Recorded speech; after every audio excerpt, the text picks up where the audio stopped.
Want to hear something that I think is just absolutely crazy?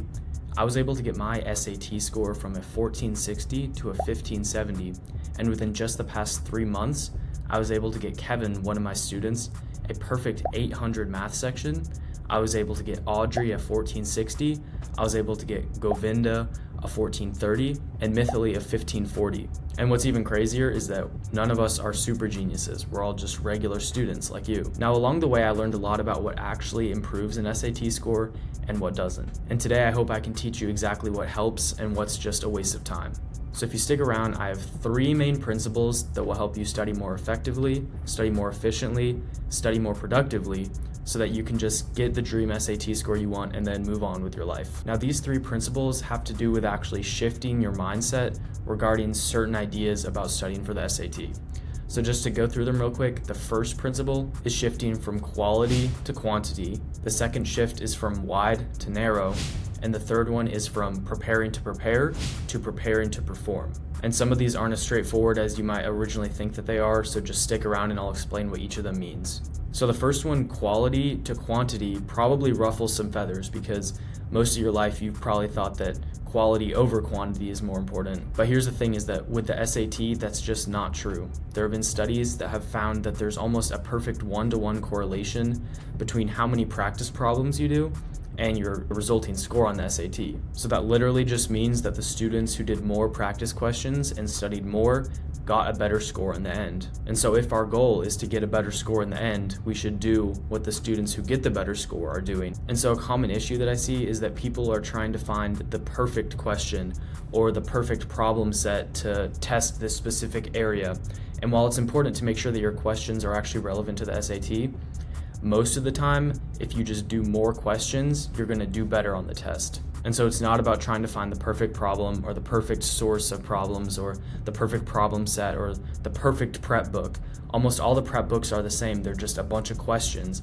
And so the most important part is that you just start doing those questions and you do as many of them as you can in the time that you have up until your test. Because like I said, there's literally a 1-to-1 correlation between you do more questions, you get a better score. You do more questions, you get a better score. And so you can kind of see how it's stupid to just spend so much time worrying about what questions you're doing rather than actually just doing as many as you possibly can until you have your test. So that was the shift from quality to quantity.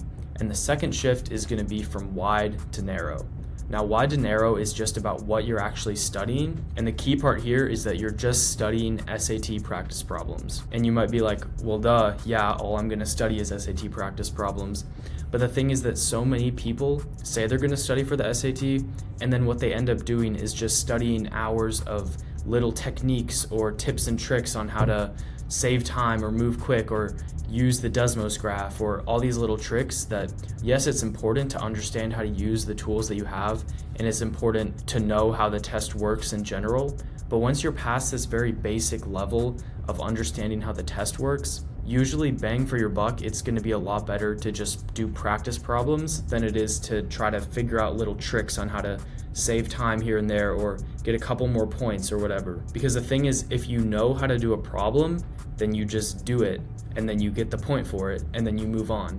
And so you can see how it's a lot more important to know how to do problems than it is to know little tricks about how to eliminate half of the answer choices or find a shortcut with a problem. If you just know how to do it from doing tons of practice problems, then you're just going to do it quickly and move on. And you're not going to need any of those little tricks or tips or anything like that. So you just always want to double check that when you're studying, you're not studying all of these different topics. You want to narrow in, I'm only going to study for the SAT, so I'm only going to do SAT practice problems when I'm studying.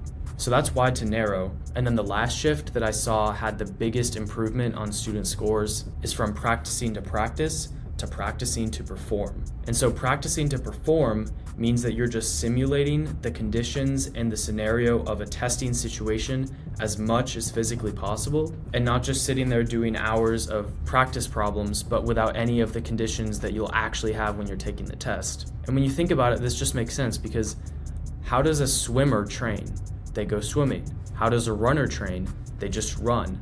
How does a powerlifter train? They just lift heavy weights. And so if you're someone who, like a runner, is trying to perform well at running, if you're a test taker trying to perform well on a test, then the way to practice for that is to take tests, or at least as close as you can get to taking a test, without having to pay for tons of SAT practice tests or something. And so I feel like it sounds obvious, but it's pretty easily forgotten that if you want to get good at something, you want to practice that thing as close to how it actually is as physically possible. And so with your SAT practice, this means trying to time your questions so that you actually have an idea for how long you get per question.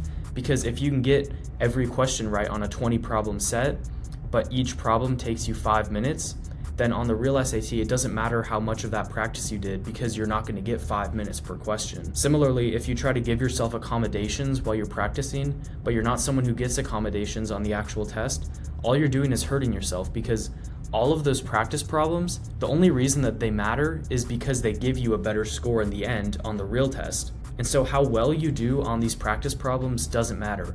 The only important part is that your work on those practice problems transfers to an increase in your score on the real test. So all this just to say, practice how you're going to perform. Don't practice just for the sake of practicing. And so that's why my community, which is completely free to join by the way, has over 2,000 practice problems for the SAT. We have 600 daily problems that I post every single day for consistent reminders to keep doing problems.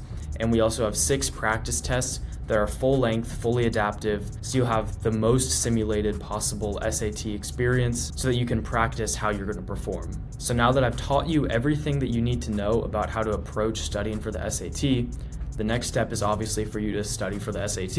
And so here's the thing, is that if you watch this video and you're feeling great right now, but if you watch this video and then turn off your screen, walk away, and don't end up studying at all, then this video taught you nothing, because to learn means to change something about your behavior. And so if you watch this video and your behavior doesn't change, you didn't learn anything. So please, if you're trying to get a good SAT score, just join my community. It's completely free for life. You never pay anything. And once you're in there, there's tons of free resources. There's thousands of problems. I have video courses on every topic. There's over 500 other students in there who will respond to questions. If you need help with a problem, you just post it in there. It usually gets answered within like 30 minutes. There have also been cool things in the past where I've hosted competitions, given away free tutoring, that kind of thing. So seriously, if you want this video to do anything for you, just get out there and actually start studying.